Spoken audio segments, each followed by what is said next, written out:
Welcome to Phoenix and Flame, pushing through and transforming even when you feel like a pile of ash.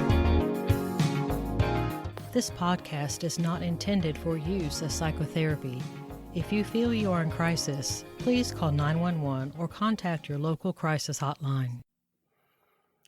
Welcome to Phoenix and Flame. I'm Dana, and this is my podcast on pushing through and transforming even when you feel like a pile of ash. Well, I have had the privilege of having guests on my show, and today is so exciting because I have with us Tom Glaser, and he's also known as the Senior Happiness Superhero. Now, Tom is a life coach, a psychologist, and a speaker with over 35 years of experience. Whether counseling, teaching, or appearing in the media, his passion for helping people live their best lives flows through. He is a dog lover, a gardener, and a yoga teacher. He and his husband are based in Minneapolis, but they spend as much time as possible in the Southern California desert, and who can blame that? Tom is also the author of the Amazon.com bestseller Full Heart Living: Conversations with the Happiest People I Know, which launched 3 years ago via a performance piece, Full Heart Living Live. Now, he is now working on a second book and video project on resilience following trauma. Wow, that sounds very interesting. Whether writing, counseling individuals or groups, appearing in media, or teaching, his passion for helping people live their best lives flows through. Now, before I kind of step to the side and let Tom take over, I did want to say he has some workshops, and his three most popular workshops are the Relationships Reset, the Resilience Reboot, and Befriending the Self, an introduction to self-compassion. Oh my gosh. This sounds so, all of this. I feel like I'm standing at a buffet and I don't even know what to grab first. Where Tom, to begin? welcome to Phoenix and Flame. Dana, thanks for being here. I want to say, as I said to you before we started recording, what I know about you is you speak truth. And that just invigorates me. I can't wait for this conversation. Thank you so much for inviting me. Oh, I am so excited. And I do, again, Tom and I talked some before the recording began, and we were both sharing that we do research on, whose podcast we might want to guest on, who we might want to have as a guest on our podcast, and really kind of look into who these individuals are and will they bring something useful and of quality to our listeners. And I'm so excited of what Tom is going to be able to share about happiness. I have questions, and the stuff that he can share is really going to be amazing. Now, telling the truth is something that you all know if you've listened to a lot of my episodes. Sometimes I may sound really kooky and weird, and sometimes you might be embarrassed for me as I'm admitting something. But I feel like if we can't be truthful, if we can't be transparent, then what are we even doing? We're wasting our time. And I know that a sidelight, one of the reasons why we're not particularly truthful is a boundary issue because of what we expect from other people. If we tell the truth, what's going to happen? Because clearly there's a reason why we're not telling the truth. And it usually involves another person's response. And so I'm building some boundaries courses and things like that right now. So that's kind of exciting going on behind the scenes. But I really am interested, Tom, in how, people get where they are through some interesting twists and turns in their life. Yes. So just take your time and sort of help the listeners and myself get to know you and how you got to be where you are today. Absolutely. You got it. And I'll just say, following up on the comments you just made, telling the truth takes courage. Right. And that means embracing vulnerability. That's another reason. And that's boundary. That's what you're talking about, right? It's that delicate balance of when do I lean in to be vulnerable and when is it better to keep safe, right? And there's a place for each. So maybe we'll touch more on both of those. But you asked, how did I get here? Yeah. So through the unhappiest period of my own adult life is the truth. I had my dream job. I was going to retire there. I was attached. I was doing, I was a psychotherapist at a college. And so I not only got to do the individual one-on-one work that I adore, but I also got to do great, fun teaching of wellness topics. So all these opportunities to be creative. And like I said, my plan was to retire there. And so I had my dream job for 7 years. Things changed dramatically when a new coworker showed up who really hated the ground I walked on. And I tried everything I could to make it work with this person. And it was a very small staff. We were assigned regularly to like 50% of the events that my job represented, and all that wellness programming stuff. And I got miserable. I got depressed because my dream job turned into not a complete nightmare. Still, half of it was really fun. The one-on-one work I still loved, and the students. But that other stuff where I was paired with this person was miserable. I mean, there was like undermining, and I mean, it was really bad. So I needed to, for my own well-being, I had to leave my dream job.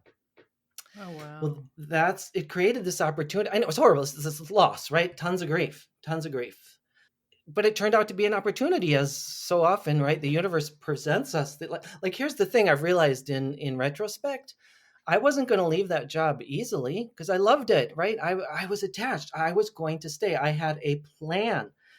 So something big only something big would get my attention, right? So the opportunity was to do all these other things. So anyhow, what happened is in the midst of my depression, I noticed really happy people, Dana, all around me. And I just got really curious and I started observing, what are they doing that I'm not doing? Or what are they not doing that I am doing? And it snowballed. I got braver. I asked questions. It turned into this formal interview thing. My book started with, I thought it was just going to be a series of documentaries. But on the first day of filming, Dana, I had so much fun. I was like, and I'd known for years I would write a book. That kept coming to me. I'm going to write a book someday, but I didn't know what it was going to be about, right? Yeah. Just this deep knowing that I was going to write a book someday, until that first day of filming where I just came alive. What could be more fun than talking with really happy people about what makes them tick?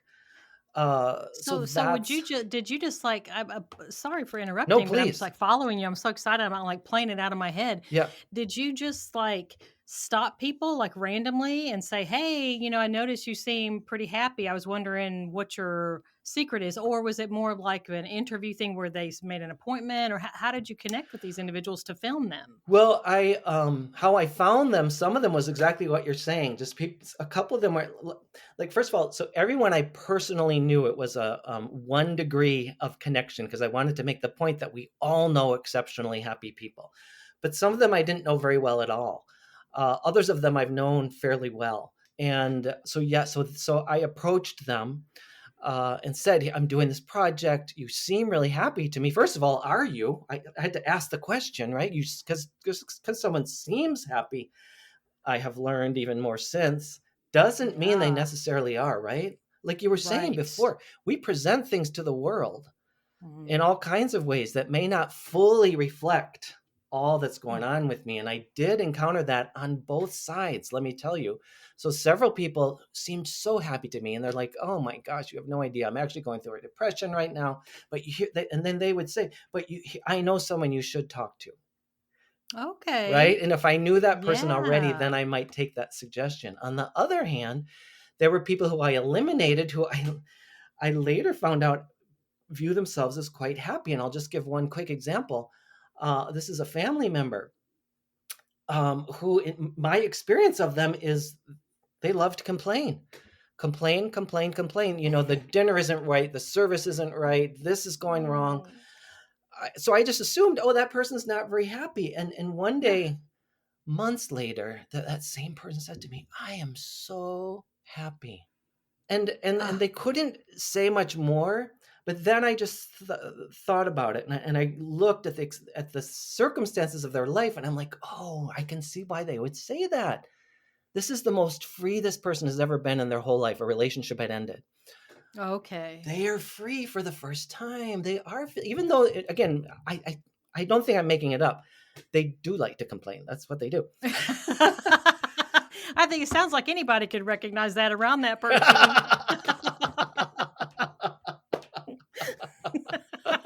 don't think you're alone in that observation. Yes, no, that's true. Absolutely.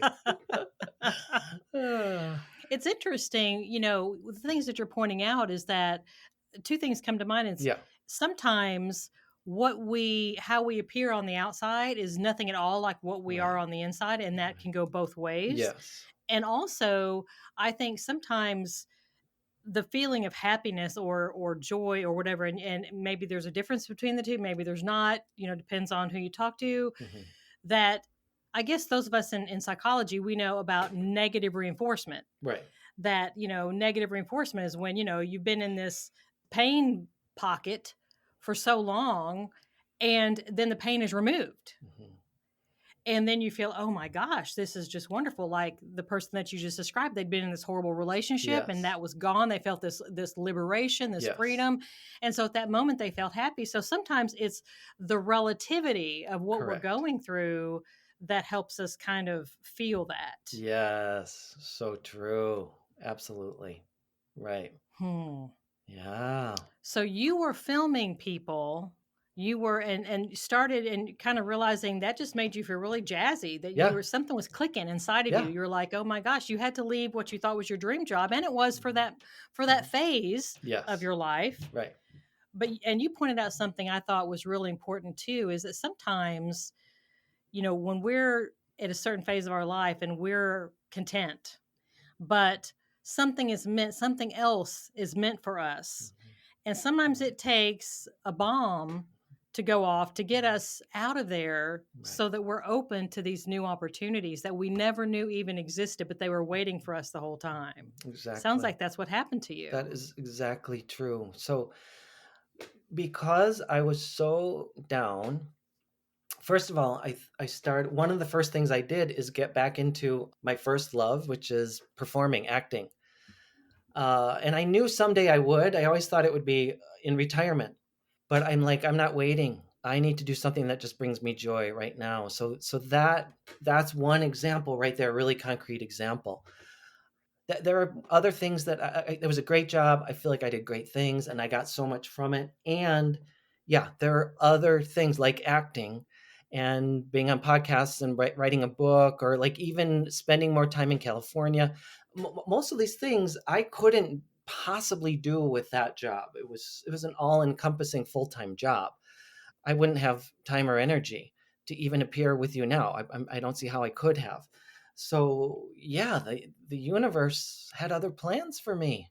I had other plans. And I'm so glad. I mean, I hate that you had to go through that horrible coworker. I don't know Yeah. what the problem was, but just a sidelight on that, that's a boundary issue as well, is understanding that those issues belong to that other person. Mhm. It's not that it doesn't hurt us, it Right. does, Right. but we can understand that whatever they're doing to us, whatever they're saying, Mhm. that is not about us. Right. That they have an issue. There's Right. some kind of unresolved conflict that's going on that Mhm. they're playing out with us. Mhm. And so we can go through that and feel the pain and maybe make some decisions to leave if we want to. Mhm. But the whole time understanding they're not doing that because I'm some kind of horrible, mean, bad person. Mhm. That's their behavior. Right. So I hate that you had to go through that, but I'm Yes. very glad that it opened up doors for you. Yes.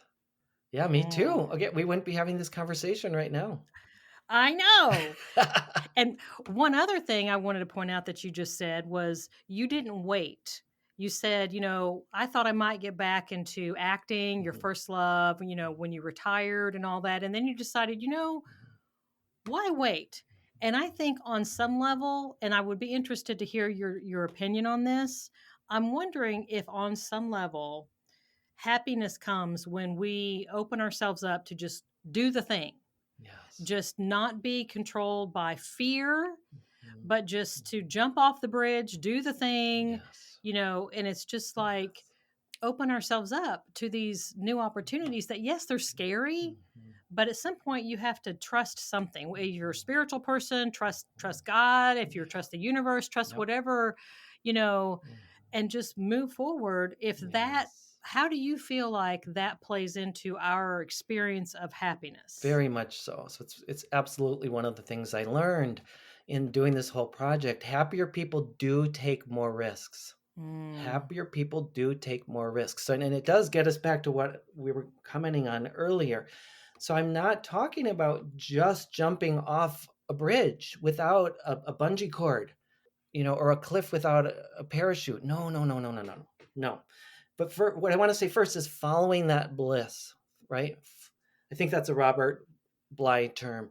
But following your instincts, following your passions, that's another huge thing that happier people do. Happier people follow their passions. They find a way to incorporate them into their lives. It's huge. But so a little more about this risk-taking stuff, because it can be very risky to Hmm. follow one's passion. Yes, yes, scary. Absolutely. But here's the thing, most of us, the things we most want scare us the most. Both are true.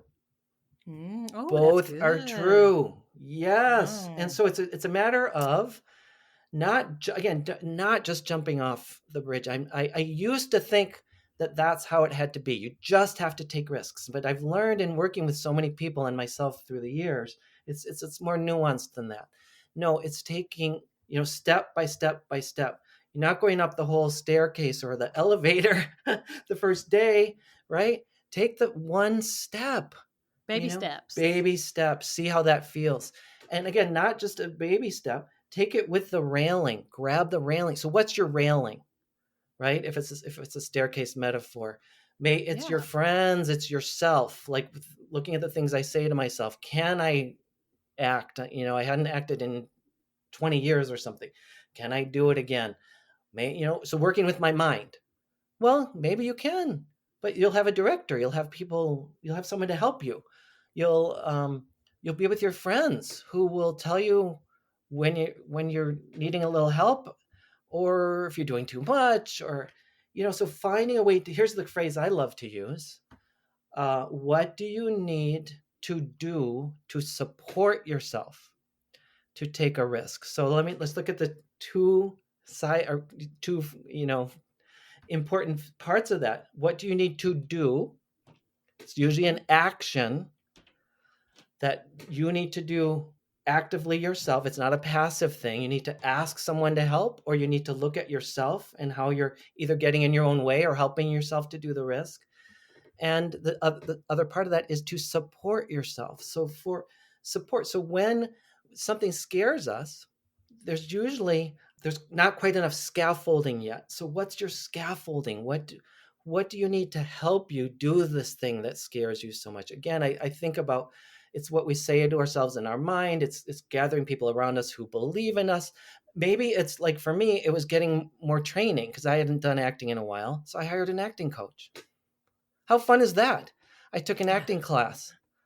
How fun I was love it. that? I That sounds hired a like a lot of voice fun, coach. I wanted to actually. really fun. And then I hired a voice coach, right? So I was singing again. And all these turned into more and more support and experience. So my confidence grew. So I got back on stage. See, I love the way you're explaining all of that, because I'm thinking there's some listeners out there that are in a position in life where they're not following their bliss. They feel kind of stuck, and they would like to kind of consider, what else do I want to do? How can I, and they're not happy, and they feel hopeless. They don't see a way to be happy. But if they were to step back and really think, what does make me feel blissful? What would I do if I could do anything? What would I do? And I love Yes. the way you're presenting it, that you break it down into very small steps. You Yes. create scaffolding, Yes. reach out to people that are supportive of you, Yes. and that way you're not alone, Mhm. and you're not Mhm. having to jump off the bridge just willy-nilly, that Yes. you're putting things in place. And really, in addition to that, psychologically, I like the whole idea of kind of challenging your fear. One of the things that I say to my patients sometimes when they're scared, because I see a lot of people with anxiety, it's my favorite thing to deal with. It's like, Mhm. what exactly are you afraid of? Yes. To And really that word break it down. exactly is very important. It's like, Yes. this, clearly you think something bad is going to Mhm. happen, or you wouldn't be anxious. So, what Right. exactly do you feel like is going to happen? And Great. like you said, just breaking that down and really looking at each one and saying, well, is Mhm. this really something? Well, I mean, what if that were to happen? Mhm. Yeah. What's the worst that can happen? Great questions. Then what? And then what will happen? Not just that, but really play it out all the way to the end, right? Because yeah, fear is usually like, in my life, I'm going to get really harmed. But in modern life, the harm is usually, relational or psychological. It's very, very rare that it's a life or death thing. So again, so reminding people, so the worst that happens, you make a fool of yourself, you feel embarrassed. Then what? Yeah, exactly. Oh, Then what? I'll And survive. yeah, so you might be Yeah, embarrassed and for a little while, and it's like yeah, that's yeah. So the that's something else I use a so, lot in therapies. I teach my clients, say the word and. Okay, well, I'm going to be really exactly. embarrassed. Okay, yes, you probably Mhm. will. Yep. Yeah. And they just stare. Yep. Yes. I have to mention the work of Brene Brown, right? I'm sure you're familiar with Oh, her. She's the yes, love her. vulnerability maven. Love her too. She talks about all this, embracing vulnerability. Let me say one other thing, Dana. When I'm talking about all these other, and I'm just use myself as an example. It's not that I'm the perfect thing, but just to keep following this. So think about it. I hired an acting coach. I took acting classes. I hired a voice coach. Every time I do that, I'm establishing relationships, right? In the acting class, I made Mm, friends. When I did get back on stage, I made friends with the cast members. So all these things are all the things I learned in interviewing my subjects about happiness. That happier people have relationships with other people, they have yes. tribes, they're connected to other people. They're connected to That's a themselves. good So think one. about it. When I'm studying acting, They're just to be a little good actor, connections. you got to be in the moment. You got to be connected with yourself. To sing well publicly or any at all, you connect with yourself. You got to be with the emotion, right?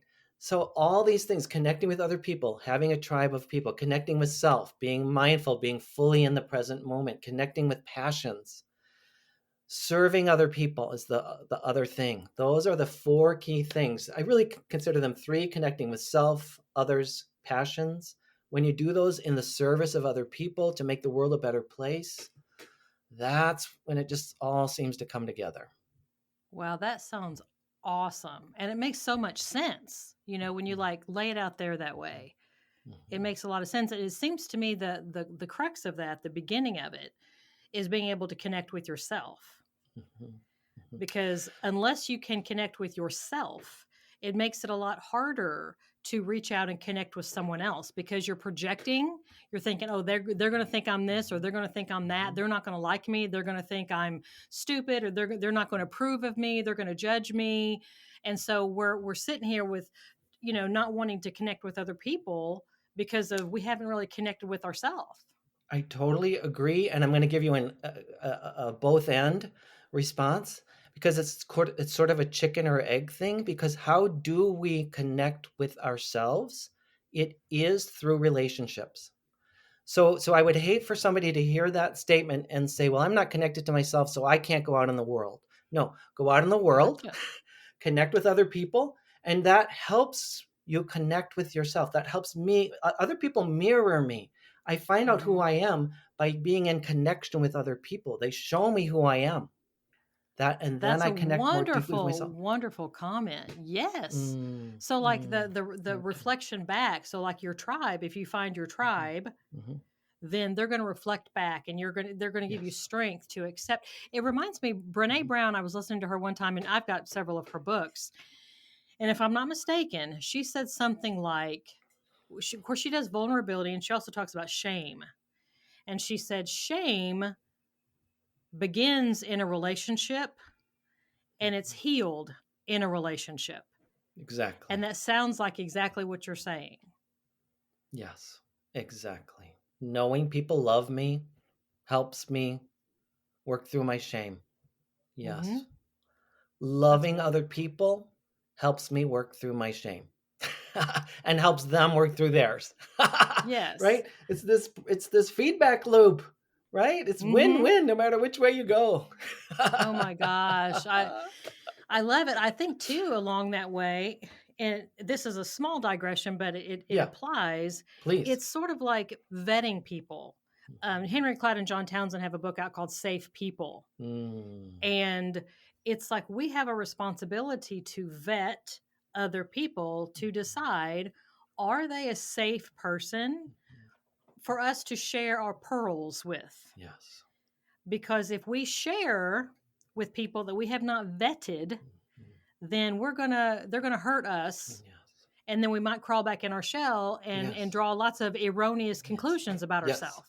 Yes. And I've seen that happen. Absolutely.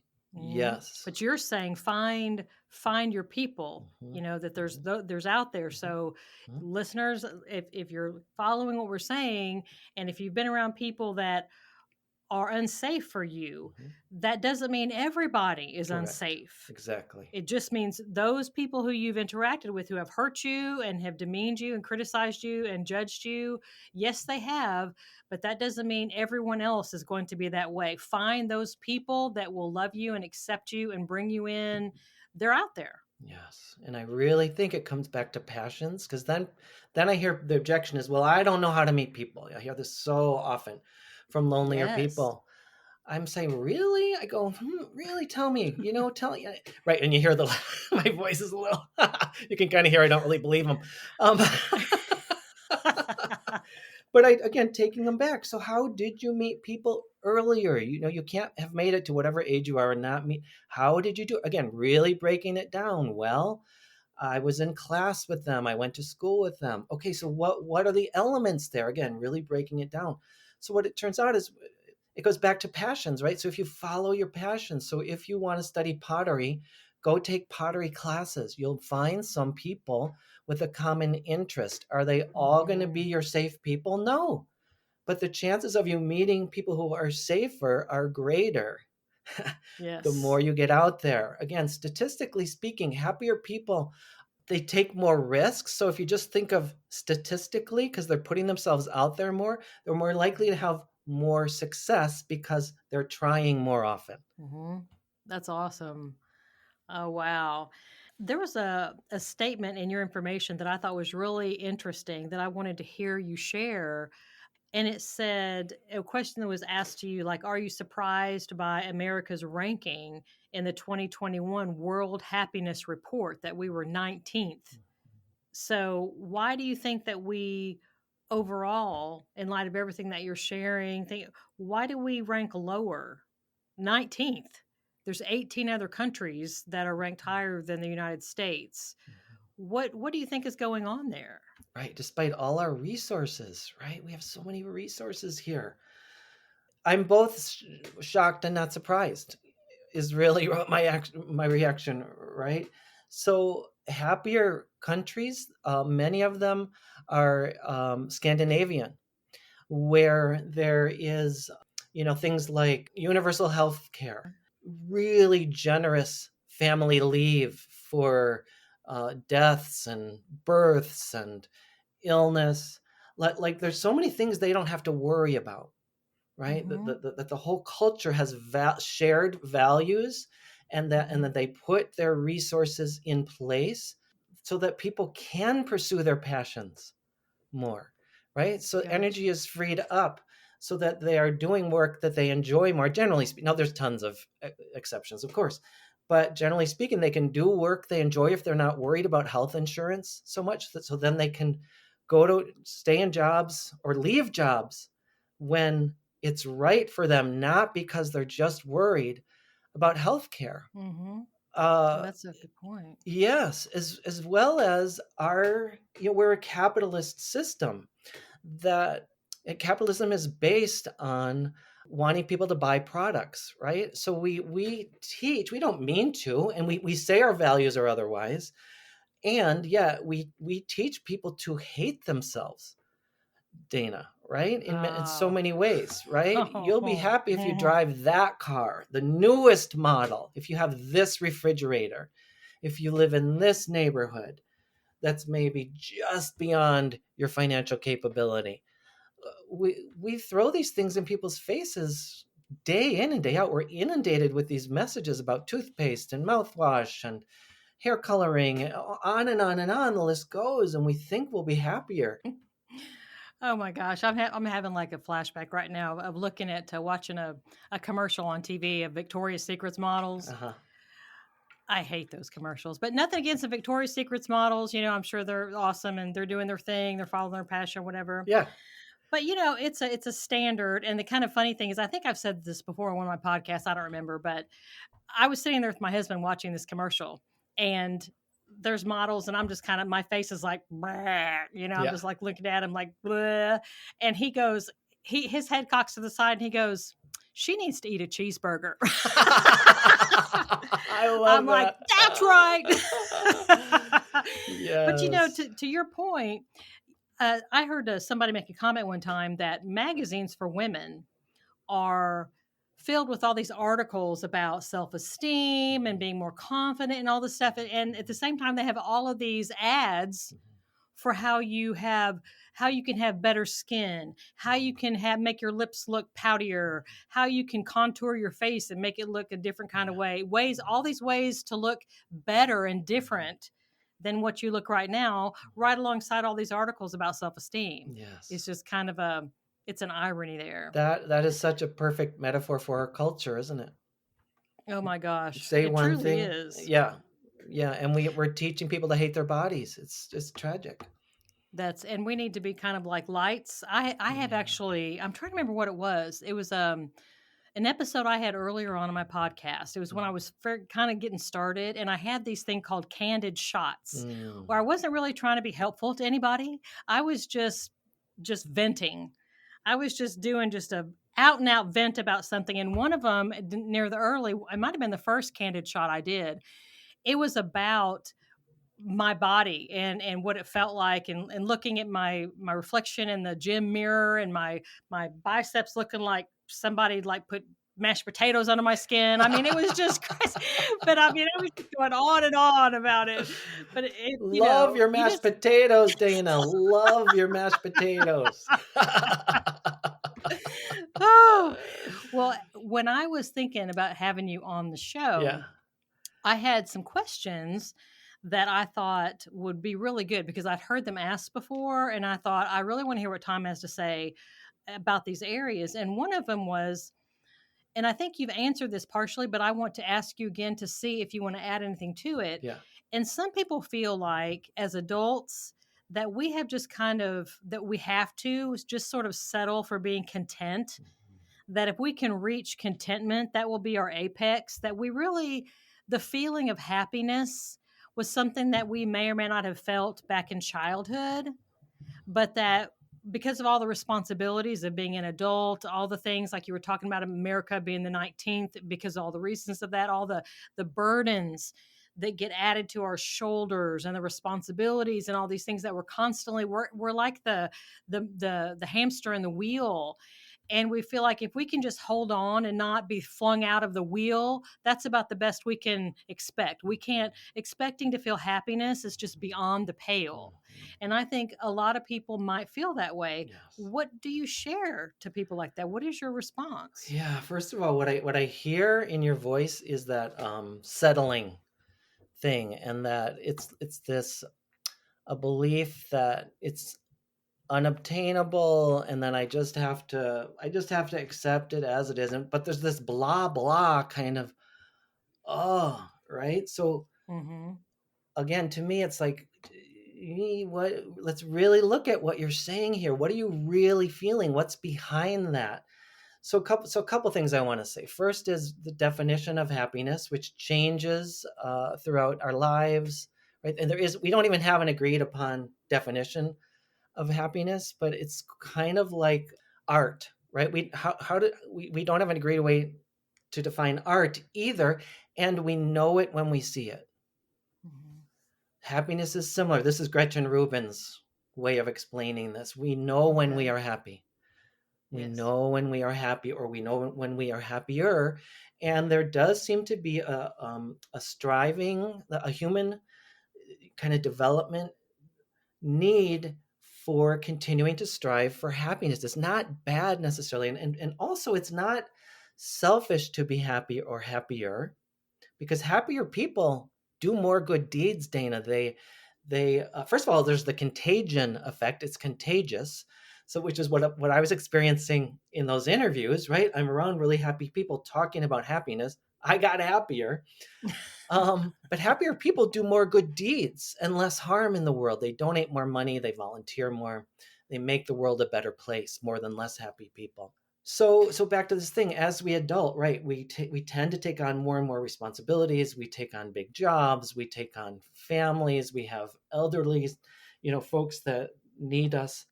Is happiness still possible? Yes, Yeah. of course. Absolutely.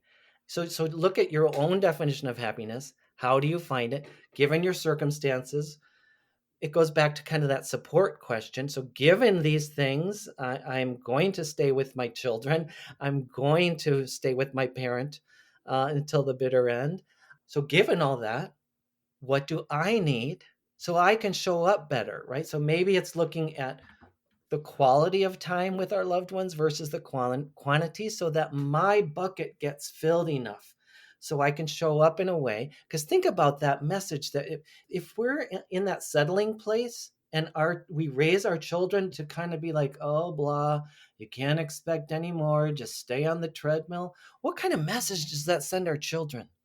I know. They're going to pick that up. They're going to think that's the way to be. No, no, no. Versus if you're a parent who's out there living your passion, making the world a better place, that's what they learn.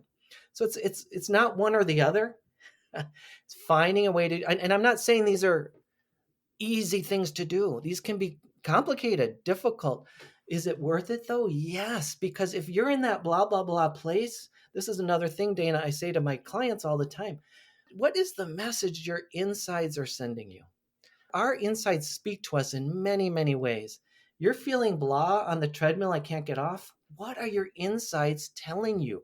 They're knocking on your door strongly saying you need something more. What's that something more? What will help you? And maybe it is one pottery class. Maybe it's not. Maybe it's a different career. I have no idea. But you can't, that's the thing. People get afraid that it's so complicated they won't be able to figure it out.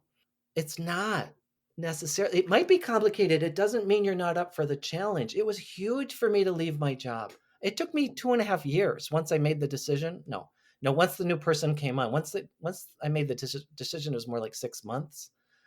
To make a big change is huge. It's hard. Time is about up, but Yeah, I really could sit here. I think we could just talk and yeah, talk and talk. I think I could talk for hours yeah. more.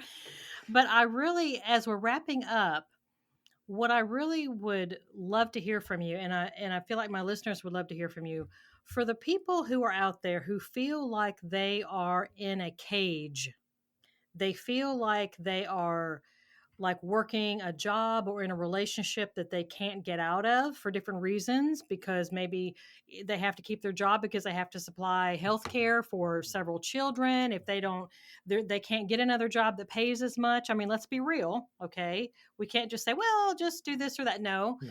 I want to be real with people, because I want, if someone's listening and they're like, I do. I feel like I'm in a cage. I would love to feel happiness, but I don't know how to get there from Mhm. where I am. I'm at Yes. point A and point B is out there somewhere, but Yeah. it's like in a fog. It's like, Right. way Oh yeah. I can't find it from here. I Mhm. don't even know which where to Mhm. Mhm. turn Mhm. to get out of this cage that I'm in, so that I Yes. can be the person that I'm meant to be. Yes. What do you want to leave with them? And then that'll be the last thing that we can do today for the Well, podcast. I was in a cage, right? When I was in this miserable job. Yes, I know that feeling.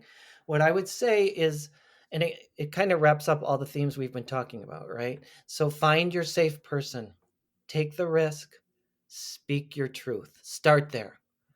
Find a safe person. It's going to be hard to say that out loud. I feel stuck. I feel trapped. I feel in a cage, but you speak it out loud to another trusting person. See what happens. And not just once. I'm not just talking about one time of 3 minutes.